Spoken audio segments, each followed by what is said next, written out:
नमस्कार साथियों, कैसे हो आप सभी। उम्मीद करता हूँ स्वस्थ होंगे, मस्त होंगे, अपनी पढ़ाई करने में व्यस्त होंगे।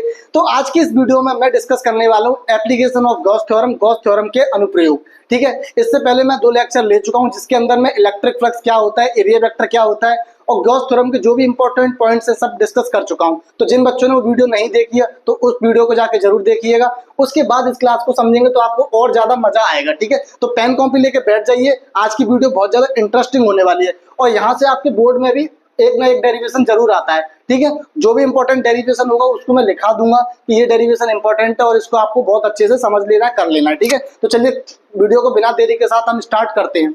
चलिए, तो देखिए गॉस थ्योरम के क्या क्या अनुप्रयोग हैं तो वो देख लीजिए। यहाँ पे जो गॉस थ्योरम के अनुप्रयोग हैं वो कौन कौन से हैं बच्चों।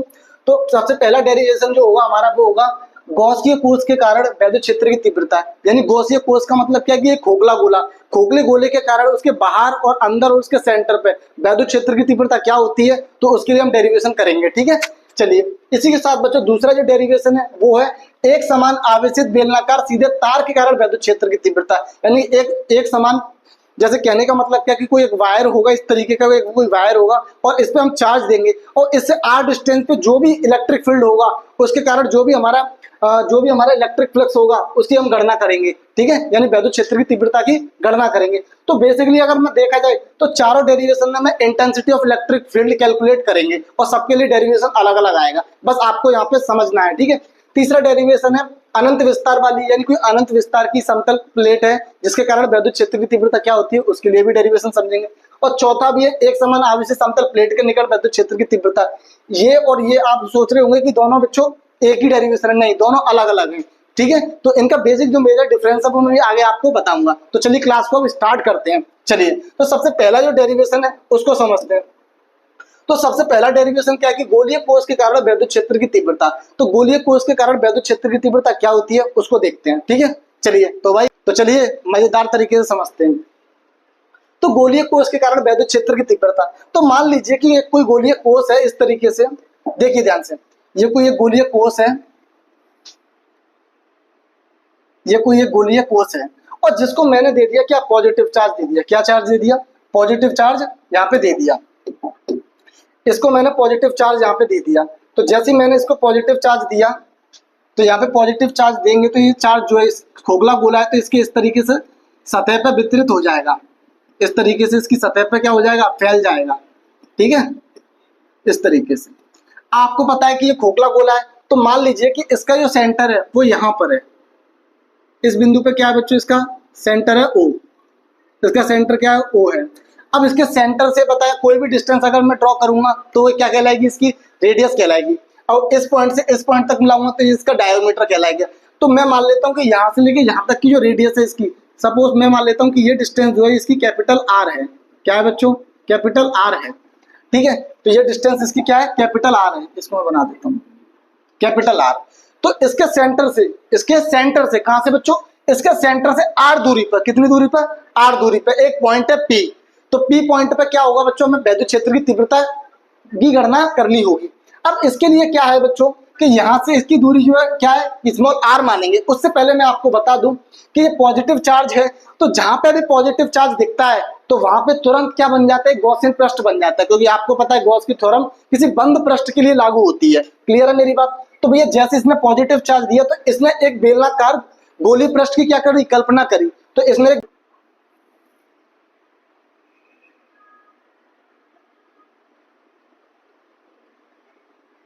ठीक है, तो इससे इस तरीके से, तो इससे R दूरी पे, कितनी दूरी पे, इससे R दूरी पे इसने एक गोलीय पृष्ठ बना लिया यहां से इतनी।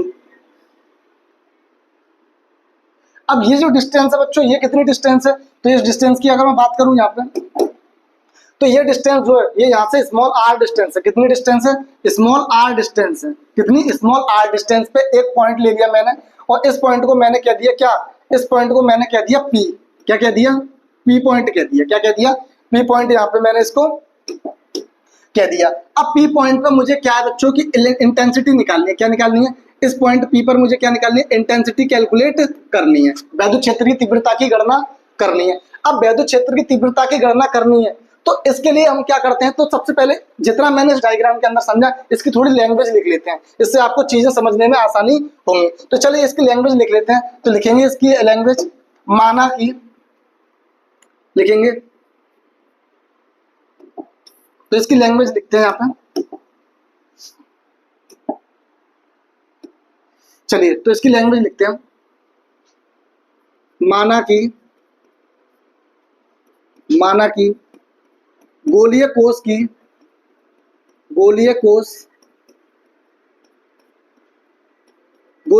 की त्रिज्या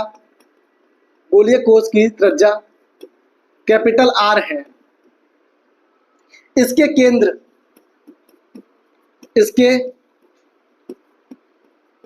केंद्र ओ से स्मॉल आर दूरी पर, कितनी स्मॉल आर दूरी पर बिंदु P पर, कहां पे, बिंदु P पर वैद्युत क्षेत्र की तीव्रता की गणना करनी है। वैद्युत क्षेत्र की तीव्रता की गणना करनी है। तो बच्चों जो हमने डायग्राम में समझा उसको हमने यहाँ पे लिख दिया, जिससे लिख सकते हैं जिससे इसके अल्पतम क्षेत्रफल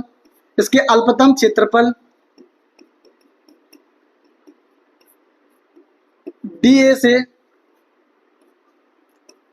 अल्पतम फ्लक्स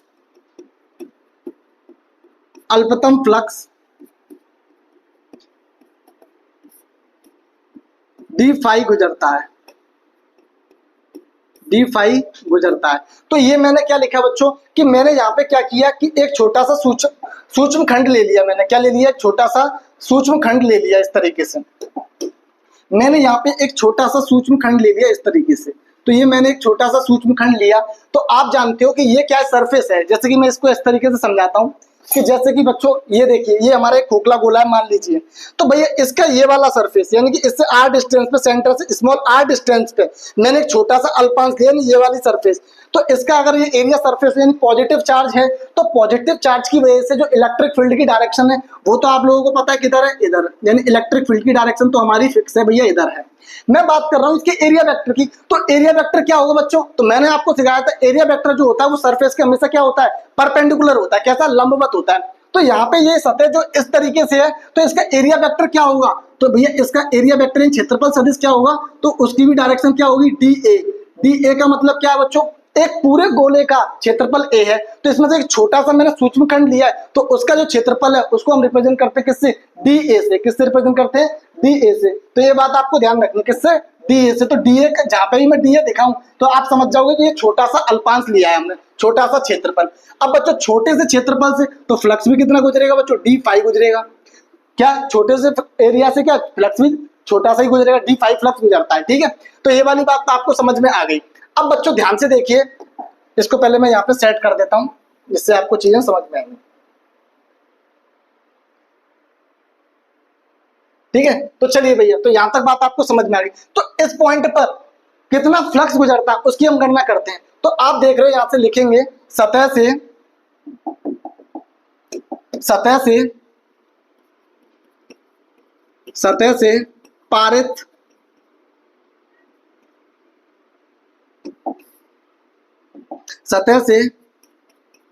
पारित अल्पतम फ्लक्स,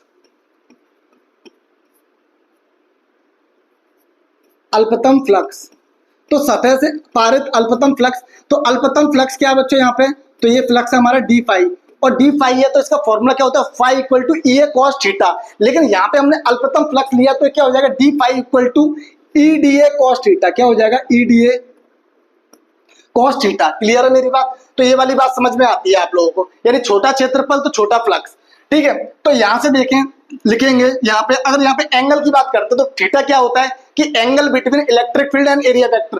तो वैद्युत क्षेत्र की तीव्रता और एरिया वेक्टर यानी क्षेत्रफल सदिश के बीच कोण कितना बनेगा। तो आप यहाँ पे देख रहे हैं कि वैद्युत क्षेत्र की तीव्रता और एरिया वेक्टर जो है वो क्या सेम डायरेक्शन में है। और मैंने आपको बताया था जब भी एरिया वेक्टर और क्षेत्रफल सदिश सेम डायरेक्शन में होंगे तो एंगल कितना बनेगा, 0 डिग्री। कितना बनेगा, 0 डिग्री। या आप ये कह सकते हैं जब भी दो लाइन एक ही लाइन में हो या पैरेलल हो एक दूसरे के, तो एंगल कितना बनता है 0 डिग्री। तो यहाँ पे एंगल कितना बनना है 0 डिग्री। तो अगर मैं बात करता हूँ, लिख सकते हैं यहाँ पे क्षैतिज के लिए, क्षैतिज मतलब ओरिजेंटल, क्षैतिज के लिए, या यूं कहूं अर्थात अर्थात अर्थात ई तथा डीए के मध्य कोण, मध्य कोण। तो बच्चों यहाँ पे कोण कितना बनेगा, तो कोण बनेगा यहाँ पे 0 डिग्री। कितना बनेगा 0 डिग्री कोण बनेगा। ठीक है, तो यहाँ पे 0 डिग्री कोण बना, तो मैंने यहाँ पे वैल्यू रखी, तो यहाँ से क्या निकल के आया कि d phi equal to E d A cos 0 degree, क्या cos 0। और cos 0 डिग्री की वैल्यू फटाफट से बताएं क्या होगी, तो cos 0 डिग्री की वैल्यू क्या होती है 1 होती है। क्या होती है 1 होती है। क्लास 10th पास करके आए हो आप लोग तो आपको पता होगा। तो डी फाई इक्वल टू क्या हो जाएगा ई डी ए, क्या हो जाएगा ई डी ए, और इसको डाल दीजिए इक्वेशन नंबर फर्स्ट। क्या डाल दीजिए इक्वेशन नंबर फर्स्ट। तो फटाफट से बताएं कि यहाँ तक की बात सबको क्लियर है कि नहीं, फटाफट से बताएं यहाँ तक की बात क्लियर है कि नहीं है। चलिए, मुझे उम्मीद करता हूं कि यहाँ तक की बात आप सभी को क्लियर होगी। अब मैं बात करता हूं बच्चों यहाँ पे, अब मैं बात करता चाहता हूं यहाँ पे, अब ये जो हमारी ये जो फ्लक्स निकल के आया है, तो पर्टिकुलर इस एरिया का निकल के आया, यानी बिंदु पी पर जो फ्लक्स है वो टोटल कितना, यानी छोटा सा क्षेत्रफल के कारण जो फ्लक्स निकल के आया वो क्या है d phi equal to E d A. तो ये फ्लक्स निकल के आया है यहाँ पे हमारा।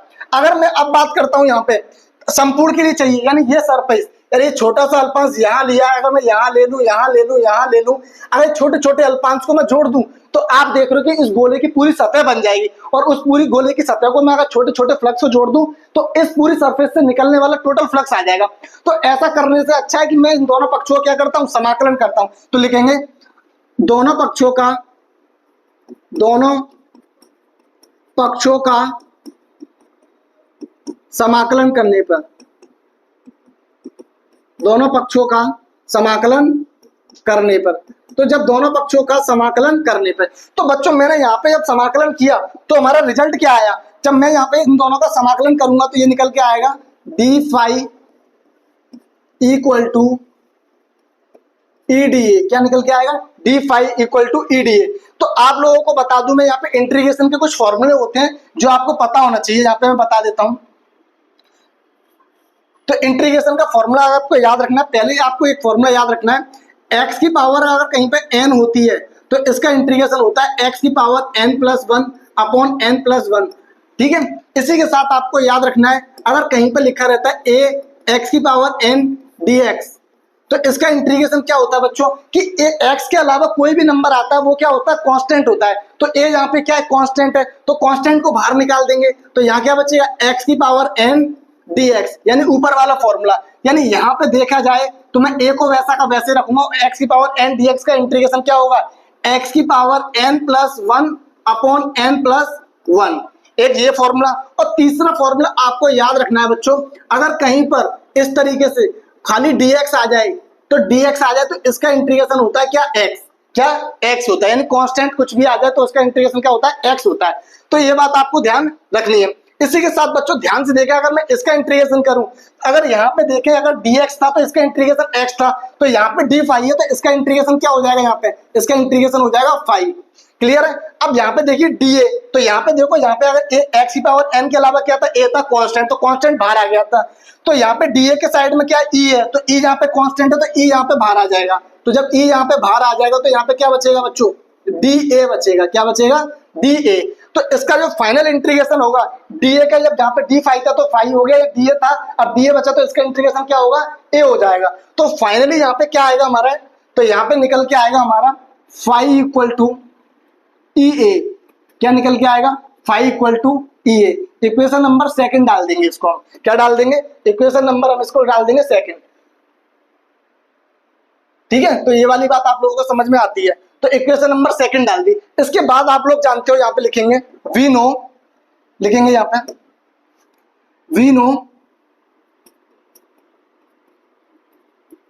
नो हम जानते हैं, हम क्या जानते हैं भैया, तो हम जानते हैं गॉस की प्रमेय, गॉस की प्रमेय। तो गॉस की प्रमेय क्या होती है भैया, तो गॉस की प्रमेय क्या होती है, तो गॉस की प्रमेय आप लोगों को पता है क्या होती है कि किसी किसी गॉसियन पृष्ठ से, गॉसियन पृष्ठ या कह सकते हैं बंद पृष्ठ, किसी बंद पृष्ठ से निकलने वाला, किसी बंद पृष्ठ से निकलने वाला कुल वैद्युत फ्लक्स का मान, कुल वैद्युत फ्लक्स का मान, कुल वैद्युत फ्लक्स का मान क्या होता है बच्चों? आवेश का, क्या होता है? आवेश का 1/ε0 गुना होता है। क्या? 1/ε0 गुना होता है, 1/ε0 गुना होता है। तो यहां से जो हमारा रिजल्ट निकल के आता है वो क्या निकल के आता है बच्चों? तो यहां से हमारा रिजल्ट क्या निकल के आता है? ठीक है, तो यहां से हमारा रिजल्ट क्या निकल के आता है? तो यहां से हमारा रिजल्ट निकल के आता है finally phi equal to Q upon epsilon, क्या निकल के आता है? Phi equal to Q upon epsilon. तो ये हमारा रिजल्ट निकल के आता है यहाँ पे।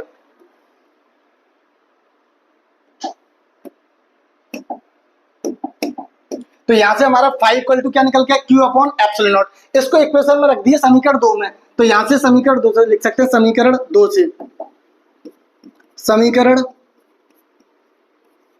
2 से। तो समीकरण 2 से जब हमने यहाँ पे रखा बच्चों तो क्या निकल के आया? फाई की जगह पे मैंने रखा Q अपॉन एप्सिलॉन, क्या रखा? Q अपॉन एप्सिलॉन और E इंटू ए। तो आप जानते हो बच्चों कि गोले का क्षेत्रफल क्या होता है, यानी ये जो सतह है, ध्यान से देखिए, ये जो सतह कैसी है, कैसा गॉसियन पृष्ठ है ये? तो इस सरफेस जो कैसा गॉसियन पृष्ठ है, गोलीय गॉसियन पृष्ठ है। तो गोलीय है तो इसका क्षेत्रफल क्या होगा? गोले का क्षेत्रफल क्या होता है? तो फटाफट से होता है, तो यहाँ लिखेंगे बच्चों गोले का क्षेत्रफल,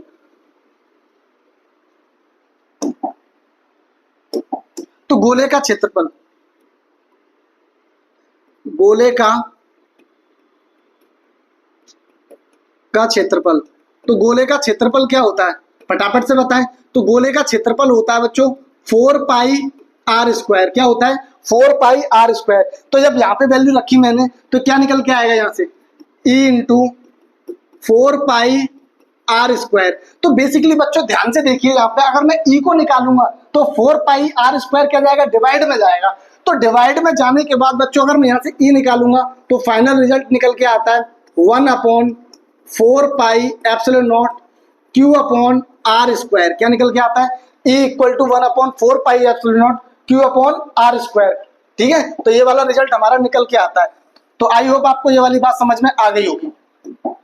ठीक है, अच्छा इसी के साथ मैं आपको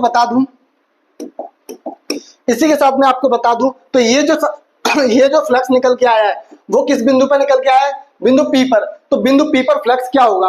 तो बेसिकली यहाँ पे आप साफ साफ दिख रहा है कि ये वाली जो कंडीशन है यहाँ पे, बताइए, चलिए आप ही बताइए, यहाँ पे स्मॉल आर बड़ी है या कैपिटल आर बड़ी है? फटाफट से बताएं। तो आपको साफ साफ दिख रहा है कि स्मॉल आर बड़ी है, कि यहाँ से ये दूरी ज्यादा ये दूरी कम है। तो ये वाली जो कंडीशन है, यानी कि यहाँ पे बच्चों स्मॉल आर बड़ी है, यानी कि यहाँ पे स्मॉल आर बड़ी है किससे? कैपिटल आर से। तो ये वाली बात भी आपको साथ के साथ ध्यान रखना है, यानी कि ये वाला बिंदु P पर। ठीक है, तो यानी बिंदु P पर फ्लक्स क्या होगा? यानी r greater than small r greater than r. ठीक है, तो यहाँ पे क्या होगा? ये वाला फ्लक्स निकल के आएगा। क्या निकल के आएगा? E बराबर 1/4 pi epsilon naught Q upon r square. ठीक है, तो ये याद रखना। तो लिख सकते हैं यहाँ पे गोलीय कोश के केंद्र से स्मॉल आर दूरी पर वैद्युत क्षेत्र की तीव्रता क्या होती है बच्चों? E बराबर 1/4 pi epsilon naught Q upon small r square. Clear है मेरी बात? तो ये तो बात यहां तक समझ में आ गई। अब मैं ये कहना चाहता हूं बच्चों आपसे, ध्यान से देखिए, कि मैं ये चाहता हूं दूसरी कंडीशन ये है कि मान लीजिए गोलीय पृष्ठ अभी यहाँ पे बिंदु P पर है। अब मैं इसकी सतह पर देखना चाहता हूं कि ये बिंदु P जो ये इसके सरफेस पे आ जाता है, यानी यहाँ पे गोले की सतह पर यहाँ पे आ जाता है। इसमें इसको डायग्राम से समझाता हूं आपको। जैसे ध्यान से देखिए, इस तरीके से ये हमारा गोला हो गया बच्चों। ठीक है, और इसको मैंने चार्ज दिया, कैसा? चार्ज दिया मैंने पॉजिटिव, तो मैंने पॉजिटिव चार्ज था उस पर, जैसा कि आपने भी देखा था इस तरीके से पॉजिटिव चार्ज था, और आपको पता है ये इसका सेंटर था, तो ये डिस्टेंस कितनी थी, कैपिटल आर थी। अब बच्चों मैं ये कहना चाहता हूं कि ये जो गोलीय जो हमारा गॉसियन पृष्ठ था ये हमारा, इसको क्या बोलते हैं बच्चों, इसको हम बोलते हैं गॉसियन पृष्ठ या बंद पृष्ठ, गॉसियन पृष्ठ। तो ये गॉसियन पृष्ठ बिंदु P जो है वो चल के कहां पे आ गया, इसकी सतह पर आ गया। कहां पे आ गया, इसकी सतह पर आ गया। तो भैया मैंने मान लिया कि ये जो बिंदु P है, ये जो बिंदु P है ये कहां पे चल के आ गया भैया, तो ये चल के आ गया कहां पे, बिंदु P। इसको कलर चेंज करते हैं, तो इसका ये बिंदु P जो है ये कहां चल के आ गया भैया, तो ये चल के आ गया कहां पे, ये आ गया यहाँ पे। ये जो बिंदु P है ये चल के आ गया बच्चों इसकी सतह पर, और ये दूरी कितनी थी, स्मॉल r। तो इसका मतलब क्या है कि गोले की सतह पर, यहां पे लिख सकता हूं गोले की सतह पर वैद्युत क्षेत्र क्या होगा, यानी स्मॉल r जो है वो किसके बराबर हो जाएगी, कैपिटल R के बराबर हो जाएगी। किसके बराबर हो जाएगी, कैपिटल R के बराबर। यहाँ पे आपको साफ साफ दिख रहा है। तो इसके कारण वैद्युत क्षेत्र की तीव्रता भी क्या होगी बच्चों, तो इसके कारण वैद्युत क्षेत्र की तीव्रता याद रखना है, E बराबर 1/4 पाई एप्सिलॉन नॉट, और ये हो जाएगी Q upon capital R square. Formula बिल्कुल सेम रहेगा, बिंदु P पर स्मॉल r था तो स्मॉल r स्क्वायर। अब ये गॉसियन पृष्ठ यहाँ पे आ गया इसकी सतह पर, तो यहाँ पे स्मॉल r किसके बराबर हो जाएगी, कैपिटल R के। तो बस आपको कैपिटल R कर देना है। क्लियर है मेरी बात। तो उम्मीद करता हूँ कि यहाँ तक की बात आपको लोगों को समझ में आ गई होगी।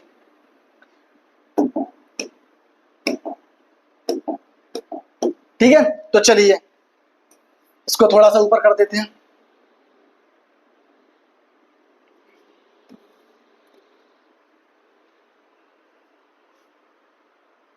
चलिए अब उसके बाद अगर मैं बात करूं, अगर उसके बाद में बात करना चाहूं, तो अब मैं ये कहना चाहता हूं कि अब गोले की सतह ये तो थी भाई, ये सेकंड केस था हमारा। अब थर्ड केस की बात करते हैं। तो मैं ये कहता हूं गोले के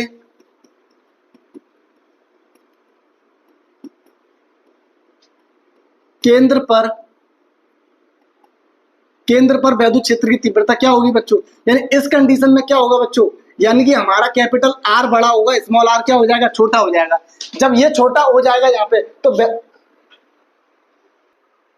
तो यहां तक की बात आपको समझ में। अब तीसरा पॉइंट है गोले के केंद्र पर, यानी कि यहाँ पे स्मॉल r बड़ा हो जाएगा, सॉरी कैपिटल R बड़ा हो जाएगा, स्मॉल r छोटी। यानी ये जो बिंदु P है ये उठ के कहां पे आ गया, इस गोले के भीतर आ गया। कहां पे आ गया, गोले के भीतर।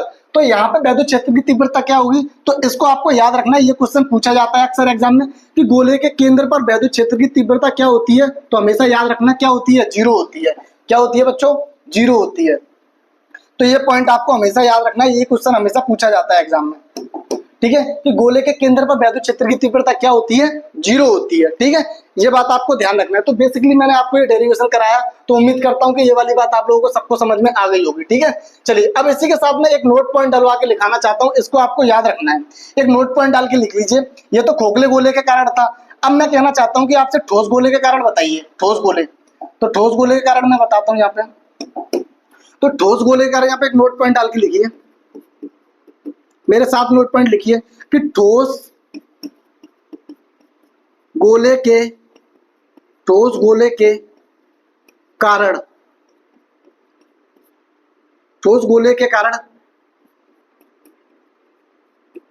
वैद्युत क्षेत्र की तीव्रता। अच्छा, ये वाली जो कंडीशन है बच्चों, ये एक तरह से मैं कहां पे पूछ रहा हूं, ये केंद्र के लिए है। किसके लिए, केंद्र पर। तो केंद्र पर भैया क्या होता है, तो आपको याद रखना है खोखले गोले के केंद्र पर वैद्युत क्षेत्र की तीव्रता होती है 0। ठीक है, लेकिन ठोस गोले के केंद्र पर वैद्युत क्षेत्र की तीव्रता क्या होती है, तो आपको याद रखना है। इसके लिए फॉर्मूला होता है बच्चों, E बराबर 1/4 pi epsilon not QR upon capital R cube. क्या होता है, QR upon capital R cube. तो ये आपको याद रखना है।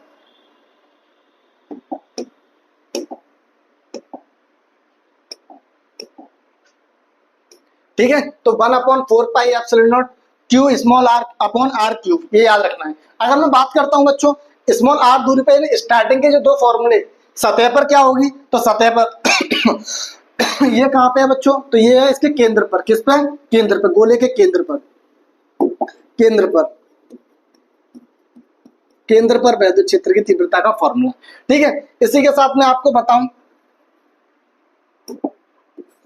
अगर मैं आप बताऊं यहाँ पे गोले की सतह पर क्या होगा, तो याद रखना गोले की सतह पर, तो गोले की सतह पर वैद्युत क्षेत्र की तीव्रता का फॉर्मूला होगा E बराबर 1/4 pi epsilon naught Q upon R square. तो ये कहाँ पे है? ठोस गोले की सतह पर, ठोस गोले की सतह पर वैद्युत क्षेत्र की तीव्रता। तो ये आपको याद रखना है। ठीक है, और तीसरा आपको याद रखना है, अब मैं बात करता हूं बिंदु P पर। ये कहां पर है? इसकी गोले की सतह पर, गोले की सतह पर, खोखला गोले की सतह पर और ठोस गोले की सतह पर सेम फॉर्मूला। अब बिंदु P पर क्या होगा? तो बिंदु P पर वैद्युत क्षेत्र की तीव्रता का फॉर्मूला होगा E बराबर 1/4 pi epsilon naught Q upon क्या? Small R square, small R square. तो ये आपको याद रखना है।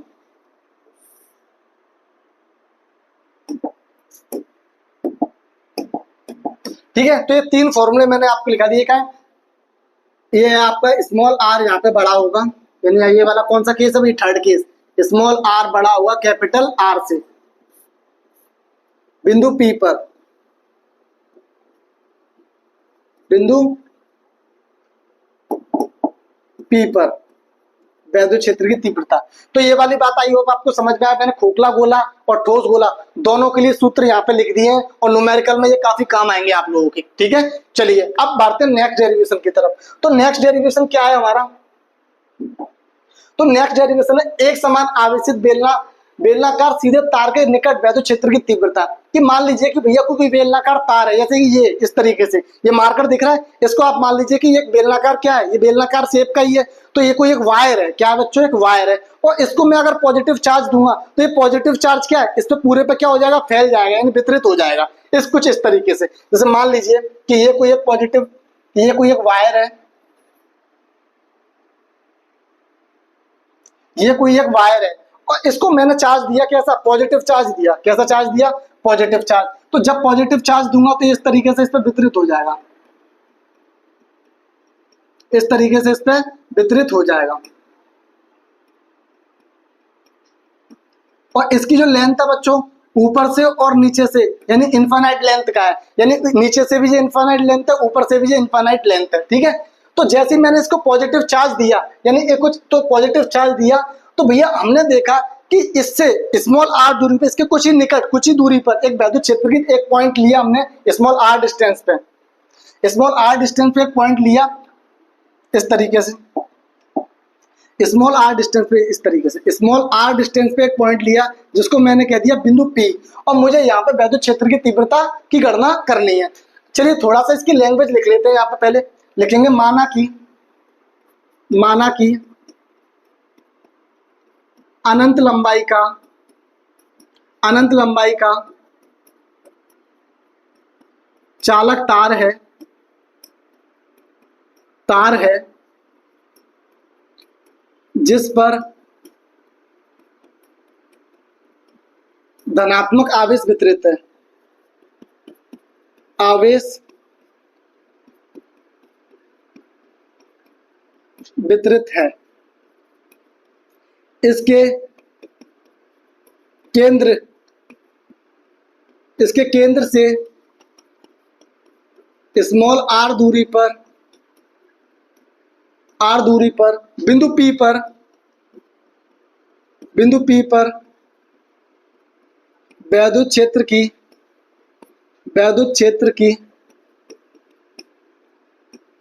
तीव्रता की गणना करनी है। क्या करनी है? गणना करनी है, कैलकुलेट करना है पॉइंट P पर। ठीक है, अब ध्यान से देखिए, अब गणना करनी है किस पे बच्चों? बिंदु P पर मुझे वैद्युत क्षेत्र की तीव्रता निकालनी है। तो ऐसा करने के लिए मुझे क्या करना पड़ेगा भैया कि एक मुझे बेलनाकार गॉसियन पृष्ठ की कल्पना करनी पड़ेगी। यानी मैं आपको इसको थोड़ा सा दिखाता हूं, थोड़ा सा एक मिनट बॉटल देखता हूं। जैसे भाई मान लीजिए कि मैंने क्या किया कि इस पे इस तरीके से मान लीजिए कि एक बेलनाकार पृष्ठ है और इसके बीचों बीच में से एक वायर जा रहा है, ठीक है। तो इस वायर पर पॉजिटिव चार्ज था, तो इसने अपने चारों तरफ क्या है, एक बेलनाकार पृष्ठ, बेलनाकार गॉसियन पृष्ठ की कल्पना करते हैं, बेलनाकार गॉसियन पृष्ठ बना लिया कुछ इस तरीके से,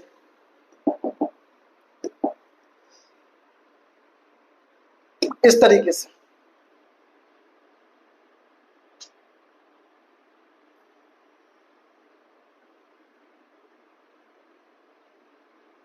कुछ इस तरीके से इसने क्या किया, एक बेलनाकार पृष्ठ बना लिया, यहाँ पे बेलनाकार गॉसियन पृष्ठ बना लिया। अच्छा, इसकी जो लेंथ है, तो इसकी जो लेंथ है भैया वो मैंने मान ली क्या, स्मॉल एल है। कितनी है, स्मॉल एल है, स्मॉल एल लेंथ का है।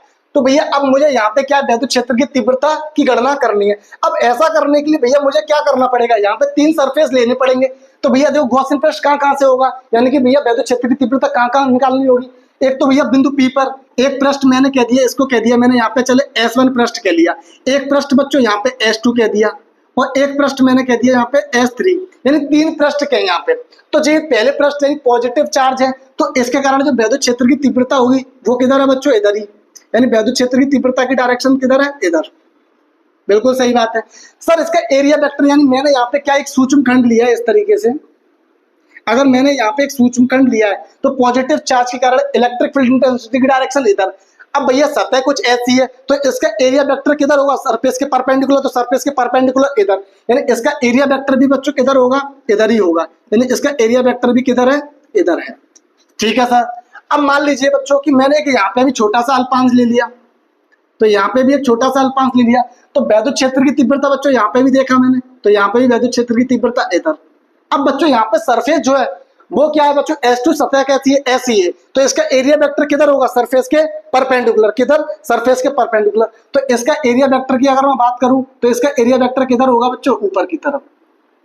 अब इसी तरीके से बच्चों S3 सरफेस के लिए अगर मैं बात करूं यहाँ पे, तो S3 सरफेस की अगर यहाँ पे मैं बात करूं, यहाँ पे S3 सरफेस, तो इसका भी मैंने एक छोटा सा सूक्ष्म खंड ले लिया, तो वैद्युत क्षेत्र की तीव्रता इसकी, यानी वैद्युत क्षेत्र की तीव्रता तो बच्चों यहाँ पे फील्ड फिक्स है। इसका एरिया वेक्टर किधर होगा बच्चों, ये भी सरफेस के परपेंडिकुलर, यानी इस तरीके तो सरफेस के परपेंडिकुलर।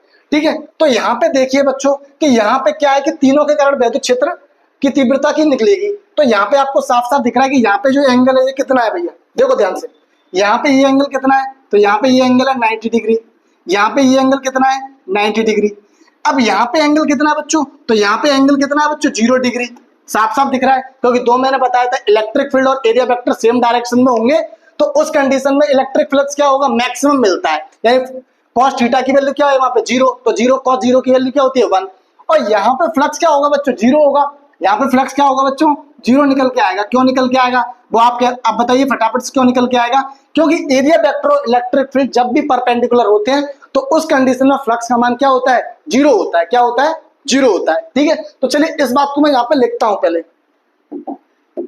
तो इस बात को मैं यहाँ पे लिखता हूं, लिख सकते हैं अनंत लंबाई के चालक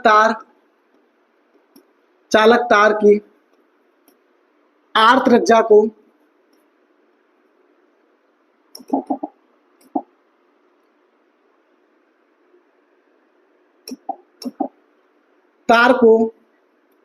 अक्ष मानकर आर्त त्रिज्या का गॉसियन पृष्ठ की कल्पना करते हैं, गॉसियन पृष्ठ की कल्पना करते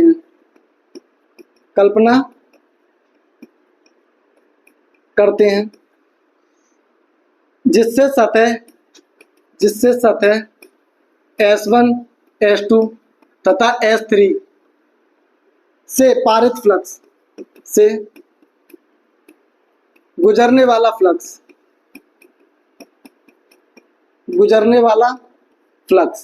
तो बच्चों यहां से देखिए, तो गुजरने वाला फ्लक्स क्या होगा, चित्र से लिख सकते हैं, चित्र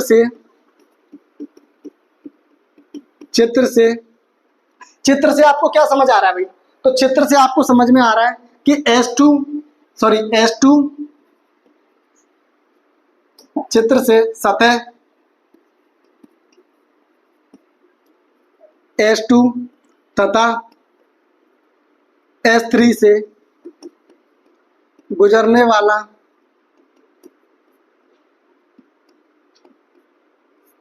वाला अल्पतम फ्लक्स। तो ये अल्पतम फ्लक्स क्या होगा, S2 और S3 सतह से। तो यहां से देखा मैंने, तो यहां पे लिखा देखिए d phi S1 equal to d phi S3। Formula क्या होता है, d phi equal to EDA cos 90 degree. कितना, 90 डिग्री। यानी S2 और S3 सरफेस के कारण फ्लक्स क्या, जीरो। तो cos 90 की वैल्यू क्या होती है, जीरो। तो यहाँ पे हमने क्या बोला, d phi S1 d phi S3 equal to zero. यानी इनके कारण S1 और S3 सतह के कारण जो फ्लक्स है वो क्या है बच्चों, जीरो है। यहाँ पे क्या है, जीरो है। अब मैं जो सारा का सारा जो फ्लक्स है वो किसके कारण आएगा, S1 के कारण निकालते हैं। तो सतह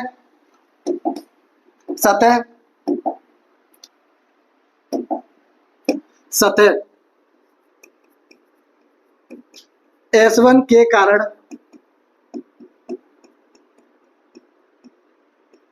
गुजरने वाला अल्पतम फ्लक्स, यानी सूक्ष्मखंड लिया है तो अल्पतम फ्लक्स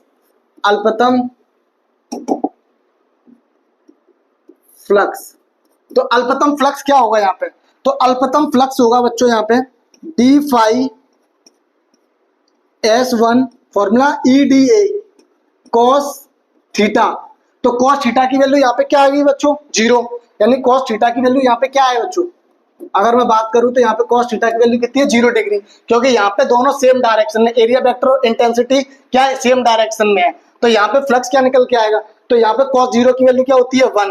तो यहाँ रखेंगे D phi S1 EDA cos 0, और cos 0 की वैल्यू क्या होती है, 1। तो ये निकल के आएगा डी फाई S1 EDA, और इसको डाल दीजिए इक्वेशन नंबर फर्स्ट। क्या डाल दीजिए, इक्वेशन नंबर डाल दीजिए इसको फर्स्ट। तो यहां तक की बात सब लोगों को क्लियर है, उम्मीद करता हूं। ऐसे यहां तक की बात क्लियर है, फटाफट से बताएं। चलिए, तो यहां तक की बात सबको क्लियर है। तो ये जो फ्लक्स निकल के आया है वो किसके कारण निकल के आया है, ये जो फ्लक्स निकल के आया है वो इस बिंदु पर निकल के आया है, सूक्ष्म खंड के कारण। मुझे चाहिए टोटल फ्लक्स। तो टोटल फ्लक्स के लिए मैंने आपको एक बात बताई थी कि हमेशा क्या करेंगे, समाकलन करेंगे। क्या करेंगे, इंटीग्रेशन करेंगे। तो यहां लिखेंगे दोनों पक्षों का, ठीक है। तो यहां लिखेंगे दोनों पक्षों का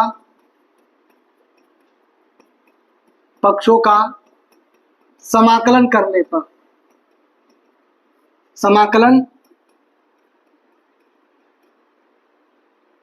पर तो दोनों पक्षों का जब मैंने समाकलन किया यहाँ पे, तो ये आया डी फाई S1 और ये आया EDA। तो अभी मैंने आपको फॉर्मूले बताए थे कि भाई डी फाई का इंटीग्रेशन क्या होता है, फाई S1, और इसका इंटीग्रेशन क्या निकल के आया था अभी, EA। क्या निकल के आया था, EA। तो ये वाली बात मैं आप लोगों को बता चुका हूं। इसके बाद बच्चों हम जानते हैं, लिखेंगे वी नो दैट गॉस की प्रमेय से। किससे, गॉस की प्रमेय से। गॉस की प्रमेय से। तो गॉस की प्रमेय क्या होती है बच्चों, तो गॉस की प्रमेय से तो गॉस की प्रमेय से आप क्या जानते हो, phi equal to Q upon epsilon naught. ये आप लोग जानते हो, phi equal to Q upon epsilon naught. तो ये बात मैं आप लोगों को बता चुका हूं। तो ये वाली बात मैं आप लोगों को बता चुका हूं, five equal to Q upon epsilon naught, ठीक है। तो ये वैल्यू को रखते हैं समीकरण 2 से। तो समीकरण 2 से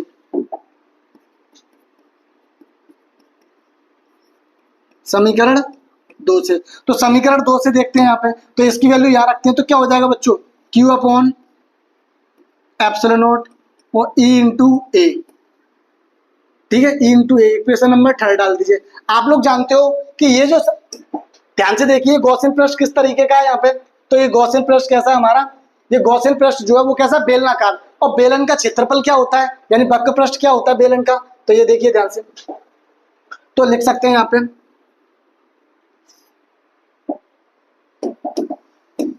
तो ये लिख सकते हैं यहाँ पे, देयरफॉर बेलन का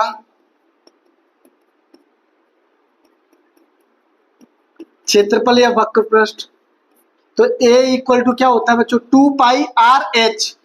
तो h की जगह पे उसकी लेंथ क्या लिया हमने, l, तो ये क्या हो जाएगा 2 पाई आर एल। ठीक है, तो इस वैल्यू को यहां रखते हैं हम लोग। तो q अपॉन एप्सिलॉन नॉट और e इंटू ई मुझे कैलकुलेट करना है, ये क्या हो जाएगा 2 पाई आर एल। ठीक है, अब मुझे e कैलकुलेट करना है तो 2 पाई आर एल का डिवाइड करना पड़ेगा। तो डिवाइड करने के बाद जो रिजल्ट निकल के आता है तो e इक्वल टू क्या निकल के आएगा, 1 upon 2 pi epsilon naught q upon R L. क्या निकल के आएगा, q अपॉन आर एल। और ये तो यही हमें प्रूफ करना था, और ये हमारा क्या हो गया बच्चों, प्रूव्ड हो गया। ये हमारा क्या हो गया, प्रूव्ड हो गया।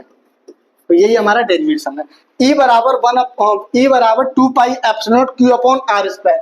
लेकिन बच्चों एग्जाम में आप जानते हो 2 पाई एप्सिलॉन नॉट की वैल्यू नहीं पता, तो अगर मैं यहाँ पे 2 का इंटू 2 का डिवाइड कर दूं, 2 का डिवाइड कर दूं तो काम बन जाएगा। तो इससे पहले क्या कि आप लोग एक चीज जानते हो, प्रूफ तो यहीं तक छोड़ सकते हो, कोई दिक्कत नहीं है। इससे पहले मैं आपको ये बता दूं कि q अपॉन एल होता है, तो मैं यहाँ पे बताता हूँ। तो आप एक चीज जानते हो, रेखीय आवेश घनत्व, रेखीय आवेश घनत्व, इसको हम कहते हैं linear charge density, linear charge density. तो ये क्या होता है लीनियर चार्ज डेंसिटी,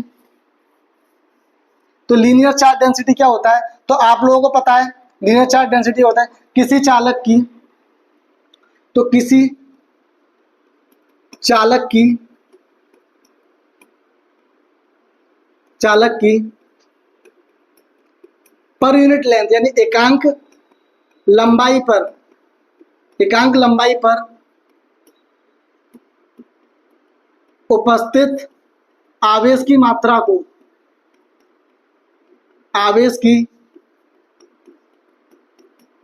को क्या कहते हैं बच्चों, रेखीय आवेश घनत्व कहते हैं, रेखीय आवेश घनत्व कहते हैं। क्या कहते हैं, रेखीय आवेश घनत्व कहते हैं। इसे किससे रिप्रेजेंट करते हैं, लैम्डा से प्रदर्शित करते हैं, लैम्डा से प्रदर्शित करते हैं। किससे, लैम्डा से। फॉर्मूला क्या होता है बच्चों इसका, तो इसका फॉर्मूला होता है Q इक्वल टू लैम्डा से रिप्रेजेंट करते हैं, लैम्डा इक्वल टू, अरे क्या लिख रहा हूं भाई, चलिए, तो lambda equal to Q upon L. तो यहां से अगर Q की वैल्यू निकालूं तो ये क्या हो जाएगी, लैम्डा एल। क्या हो जाएगी, लैम्डा एल। अब इसकी वैल्यू बच्चों मैं अगर यहाँ पे रखता हूं, देखिए इसकी वैल्यू अगर यहाँ रखता हूं तो रिजल्ट ये क्या निकल के आएगा, तो रिजल्ट यहाँ पे निकल के आएगा,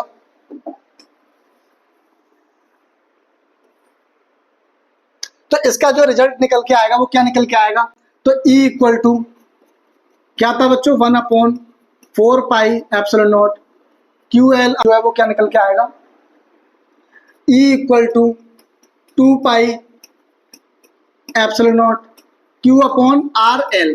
ये तो यहाँ पे वैल्यू रखता हूं मैं, E equal to 1 upon 2 pi epsilon naught, Q की जगह पर रखा लैम्डा L अपॉन RL, तो L से L कट गया, तो यहाँ पे क्या निकल के आया, E equal to 1 upon 2 pi epsilon naught lambda upon R। क्या निकल के आया, लैम्डा अपॉन R। तो यहाँ तक छोड़ना है, वहां तक ना करके आप इसको यहाँ तक प्रूफ करिए तो अच्छा रहेगा। और इसी के साथ अगर बच्चों ध्यान से देखें, मैं इसके अंदर इस इक्वेशन के अंदर 2 पाई एप्सिलॉन नॉट की वैल्यू आप लोग नहीं जानते हो, अगर मैं इस इक्वेशन के अंदर 2 का इंटू 2 का डिवाइड कर देता हूँ, क्या कर देता हूँ, 2 का इंटू 2 का डिवाइड कर देता हूँ, तो रिजल्ट क्या निकल के आएगा, अगर मैं यहाँ पे 2 का इंटू और 2 का डिवाइड कर दूं तो क्या निकल के आएगा, E equal to 1 upon 4 pi epsilon naught 2 lambda upon R। क्या निकल के आएगा, 2 lambda upon R, 2 lambda upon R।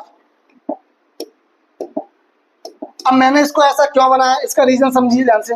मैंने इसको ऐसा क्यों बनाया है, इसलिए बनाया क्योंकि आप लोग जानते हो E equal to 2 pi epsilon naught lambda upon R, यानी इतने की वैल्यू आप लोग ज्ञात नहीं, आप लोगों को पता है कि इतने की वैल्यू क्या होती है। मैं अगर आपसे बोलूं कि 2 पाई एप्सिलॉन नॉट की वैल्यू क्या होती है तो आप लोगों को नहीं पता, लेकिन आपको इसकी जरूर पता है 1/4 पाई एप्सिलॉन नॉट। चाहे तो हम इसको इस तरीके से भी लिख सकते हैं, ई बराबर 1/4 पाई एप्सिलॉन नॉट की वैल्यू होती है 9 × 10⁹ और 2 लैम्डा अपॉन आर। इसको मैं इस तरीके से भी लिख सकता हूं, यानी अनंत लंबाई के चालक तार के कारण वैद्युत क्षेत्र की तीव्रता का फॉर्मूला क्या होता है, E equal to 1/4 pi epsilon naught 2 lambda upon R. तो आई होप आपको यहाँ तक बात समझ में आई होगी, और ये यहाँ पे एक सही प्रूफ हमारा यहाँ तक कर सकते हैं, यानी आप एग्जाम में यहाँ तक भी छोड़ के आ सकते हैं, लेकिन जब हम न्यूमेरिकल करेंगे तो वहां पे बच्चों हम ये वाले फॉर्मूले को यूज करेंगे। इसको यूज करेंगे कहाँ पे, न्यूमेरिकल के लिए, इसके लिए न्यूमेरिकल में हम लोग इसको यहाँ पे यूज करेंगे, क्योंकि हम वहां पे इसकी वैल्यू नहीं निकालेंगे 2 पाई एप्सिलॉन नॉट की, हमें रिजल्ट इसका पता है 1/4 पाई एप्सिलॉन नॉट। तो 2 का इंटू 2 का डिवाइड करके इस फॉर्मूले को याद रखना है। ये अनंत लंबाई का कोई चालक तार है तो उसके कारण स्मॉल r डिस्टेंस पे वैद्युत क्षेत्र की तीव्रता का फॉर्मूला क्या होता है, तो आपको याद रखना है 1/4 pi epsilon naught 2 lambda upon r। Clear है? तो आई होप आपको ये वाली बात समझ में आई होगी। ठीक, और वीडियो पसंद आए तो एक वीडियो को शेयर कर दिया करिए। बस आपको अगर मजा आ रहा है तो आपको कुछ नहीं करना है, इस वीडियो का लिंक लेके आप लोग बस अपने व्हाट्सएप चैनल पे लगा लीजिए, इतना ही मैं चाहता हूं बस, और वीडियो को लाइक कर दिया करिए। आप लोगों का बस इतना ही प्यार चाहिए हमें बस, और अपना प्यार आप लोगों ने हमें दिया है और हमेशा ऐसे ही देते रहिए। चलिए तो फिर मिलते हैं नेक्स्ट वीडियो में।